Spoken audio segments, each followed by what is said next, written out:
In December 2015, 14 people were killed in San Bernardino, California. And I'm pleased to say, the 2 killers died as well. But one of the killers had an iPhone 5C, and that iPhone is of interest to the FBI. The FBI want to know what's on that iPhone and who the killers were communicating with, but they don't know the password to unlock the iPhone. And if you enter the incorrect password on an iPhone too many times, you'll find the encryption key is zapped, which means you lose all the data. You can no longer access anything. Or it will introduce time delays. So it's frankly not practical anymore to type in more passwords. And no one wants to sit around for the next 20 years typing in a password by hand. How boring is that going to be? So the FBI's managed to get a judge to order Apple to help them. They want Apple to produce a special weakened version of the operating system, which doesn't wipe the encryption key if the password is entered incorrectly too many times, and allows for multiple guesses of the password externally via an external process rather than having to be manually typed. And in that way, they could enter the passwords, the potential passwords, much more rapidly in an attempt to break into the iPhone and grab its data. And they would apply this special version of iOS through something called DFU, Device Firmware Upgrade, a way of updating the firmware on your iPhone without having to actually unlock the iPhone. The thing is this, you can't apply a firmware upgrade to your Apple iPhone if you're any old Tom, Dick or Harry. They have to be cryptographically signed by Apple themselves. It really does have to come from Apple. So there's no way the FBI can build their own weakened version of iOS and get it onto the subject's iPhone. They need Apple's help. So, what does Apple think? In fact, what does most of the security community think? I think it's a pretty bad idea and a step too far, because there's a danger that a precedent has been set. This is the thin end of the wedge. And if a technology company can be ordered by a country to weaken the security of its products to allow the authorities to gain access to them, well, where's it going to stop? The Americans one day?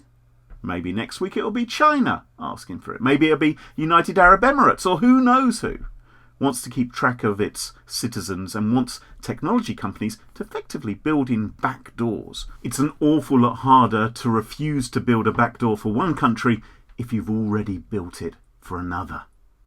So there's a real danger here that we could see a precedent being set, a precedent whereby technology companies are required to weaken the security of their products, to find ways and build tools which will actually work against the privacy of their customers. And don't kid yourself. If the FBI requires Apple to do this once, it's going to require them to do it again and again and again. And right now, San Bernardino feels fairly black and white to most people. Of course you want to know what was on these people's phones. I get that. But it's the thin end of the wedge. Next time it might be used in more questionable cases where you might well ask yourself, well, can this really be justified, or is this overreach that we're seeing? So I like Apple's stand here. I like the approach which they're taking.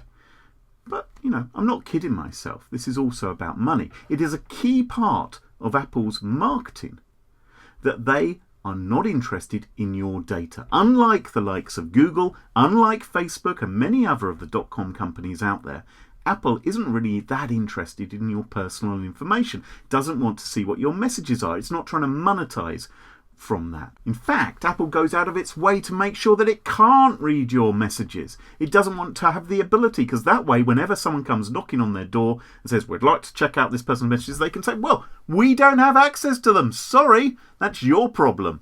Apple prides itself on selling shiny devices rather than selling your souls, or scooping up your data and monetizing it with advertising. And you know what? That privacy stance is something which I really like about Apple. I love that they are taking this stance in this particular case because it is the principle which matters so much. All of us are appalled by the shootings that have taken place, like those at San Bernardino, and our hearts go out to those people whose lives have been crushed and have lost loved ones as a result of these ghastly events. But the horror of San Bernardino shouldn't be allowed to erode our personal and collective liberty and privacy. Just because something can technically be done doesn't mean it should be done, just because it might prevent future crime or future deaths. I'm prepared, and I want to live in a world of acceptable risk, because a risk-adverse world which has stripped bare our privacy and our liberty isn't worth living in at all. Our privacy is our freedom, and without it, the terrorists really will have won. Thanks for watching. I hope you enjoyed the video. If you did, make sure to like it and check out some of the other videos I've made as well. And if you really want me to make more vids, then subscribe to my channel. Alright? So, have you subscribed yet? Come on, subscribe.